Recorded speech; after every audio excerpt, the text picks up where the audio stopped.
Beleza, meu amigo? Beleza! Chegamos ao momento mais esperado desse podcast, o momento da solução. Ela que é tão vista com certo receio pelos estudantes que estão se preparando aí para os concursos, para o Enem. E aí eu pergunto ao meu querido Danilo. Danilo, a seu modo de ver, como é que nós podemos, enfim, idealizar e talvez, durante os próximos 20, 30 anos, termos uma solução, uma mobilidade urbana mais sustentável? Como é que seria essa mobilidade urbana mais sustentável para você? Perfeito. Vamos lá. Quando eu falo com meus pacientes, cada consulta, a conduta, né, a proposta, é como se fosse um jogo de xadrez.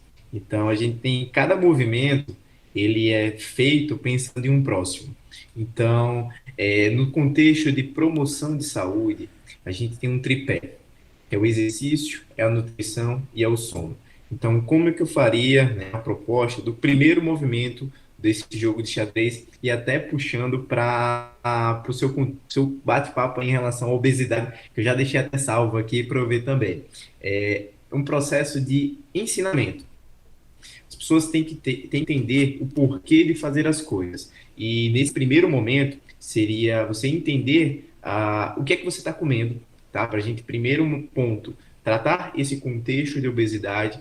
Em um segundo momento, você estimular a prática maior do movimento, do exercício físico, em relação a pessoa, quando tem uma melhoria de composição corporal, ela vai ter uma melhor facilidade, uma velocidade de marcha, uma deambulação mais fácil, não vai ter tanta queixa de dor crônica, porque isso são outros pontos, como o próprio Cláudio falou, não é uma coisa milagrosa, não é simplesmente porque a pessoa não quer fazer o exercício ou não quer se movimentar. Existe um outro contexto que tem de dificuldades, né, da adesão, da prática do movimento. Então, enfim, em relação ao segundo ponto, da prática do movimento, que isso vai dar um terceiro ganho e uma melhoria de horas, de qualidade, de volume de sono.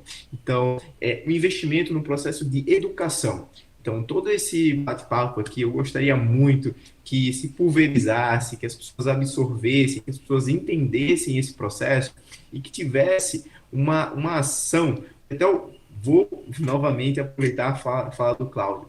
Em relação a custos, né? O valor da ação ele é infinitamente inferior ao custo que a inércia faz. Então, hoje, o modelo de assistência à saúde, ele gera um gasto absurdo. Só para vocês terem uma ideia, um dia em UTI custa por volta de R$ 10.000. Então, assim, se a gente pensar quantas pessoas a gente consegue tirar de uma UTI, fazer com que elas não vão a uma UTI, que não fiquem lá uma semana, 2 semanas, então esse custo de não fazer nada, ele é muito maior do que esse custo dessa ação que a gente está programando, que a gente está querendo propor. Que é justamente estimular a educação, estimular o conhecimento em relação ao movimento de xadrez, alimentação, exercício e sono. Então, a gente botando o processo de educação nesse tripé, a gente vai ter melhorias tanto por causas diretas quanto por causas indiretas em todo esse contexto de saúde, de mobilidade urbana, de uma prática mais sustentável em relação às nossas cidades.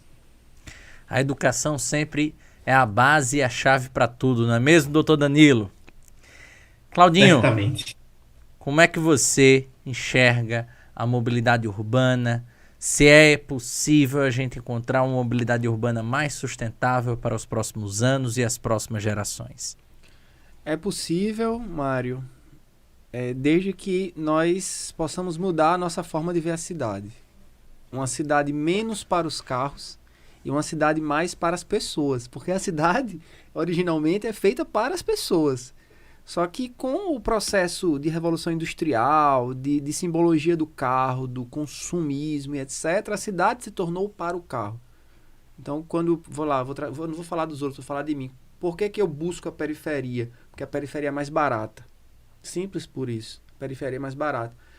Em termos de custo do espaço urbano, né? Do solo urbano. Mas o custo disso é a questão de uma mobilidade urbana mais complexa, do trânsito.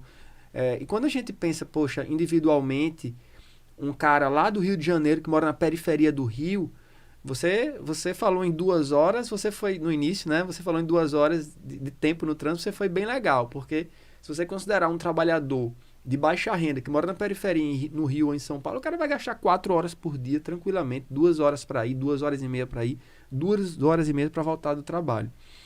Então, assim, para que a cidade seja sustentável, para que a cidade seja para as pessoas e menos para os carros, é preciso que a cidade ela tenha, que a mobilidade ela tenha segurança. A segurança é básico, senão ninguém vai ser motivado a usar, porque não adianta nada eu estar falando aqui bonito, né? Estar falando em conceitos e ideias, se a população não tiver segurança. Precisa haver utilidade para a sociedade. Realmente o transporte ele precisa ser útil e ele precisa ser confortável. E quando eu falo de utilidade, eu falo de interesse. Eu preciso ter interesse para usar o transporte coletivo, para que assim a cidade possa ser mais sustentável. Mas para finalizar é isso, Mário. Uma cidade sustentável é uma cidade que vive de forma comunitária e não de forma isolada. Eu acho que essa é uma das ideias centrais. Fantástico, Claudinho. Agradecer a você que esteve presente nessa live durante esse quase 1 hora de bate-papo. Nosso muito obrigado, viu? Produção, põe aí, vê aí se a gente tem alguma mensagem do público, algo desse tipo. Não? Perfeito. Então agradecer a você que esteve aqui conosco durante esse quase 1 hora de bate-papo. Nosso muito obrigado. Agora nos despedindo, né? Claudinho, nosso muito obrigado pela sua presença. Se você puder deixar alguma recomendação literária, cultural para nossa audiência, sobre o tema ou sobre qualquer outro tema, fique à vontade. Show. Poxa, eu vou indicar, né, novamente, para quem não anotou, Jeff Speck, Cidade Caminhável, é um dos arquitetos mais renomados e que mais trazem o tema da importância da caminhabilidade na nossa sociedade. E estou à disposição, viu, Mário?